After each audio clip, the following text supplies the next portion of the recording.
ناظرین اکرام السلام علیکم ورحمۃ اللہ وبرکاتہ۔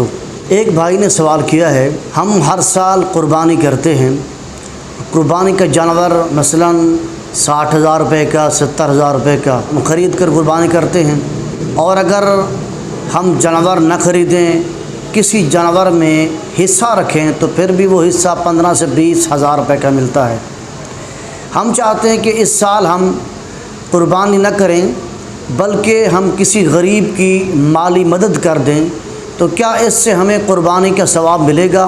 دیکھیں بھائی، قربانی جسے عربی میں اضحیہ کہتے ہیں، یہ گوشت پوست کے حصول کا نام نہیں ہے، بلکہ اس کی حقیقت اور روح ایام قربانی میں عبادت اور قرب الہی کی نیت سے شریعت کے مقررہ شرائط کے مطابق جانور کو ذبح کرنے کا نام ہے۔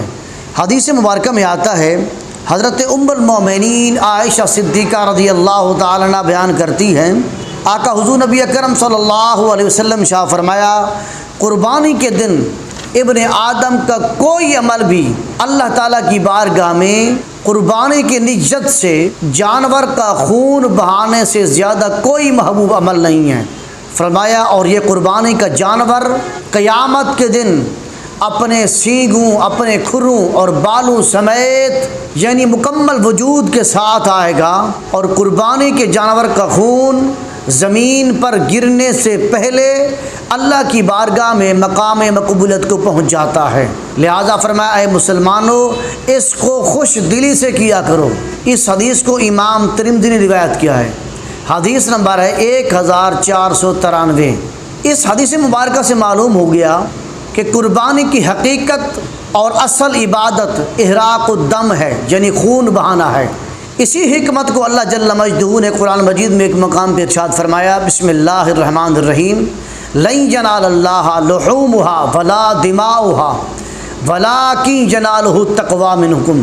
اللہ جل مجدہ کی بارگاہ میں نہ تمہارا گوشت پہنچتا ہے نہ تمہارا خون پہنچتا ہے، بلکہ اللہ کی بارگاہ میں تمہارا تقوی پہنچتا ہے۔ اللہ تمہارے تقوی کو دیکھتا ہے، تمہارے دل کو دیکھتا ہے کہ تمہارے دل کی خواہش کیا ہے۔ اور ایک حدیث مبارکہ میں آتا ہے، آقا رسول اللہ صلی اللہ علیہ وسلم شاہ فرمایا کہ جس کو اللہ تعالیٰ نے وسعت عطا فرمائی اور وہ قربانی نہ کرے، وہ ہماری عیدگاہ کے قریب بھی نہ آئے۔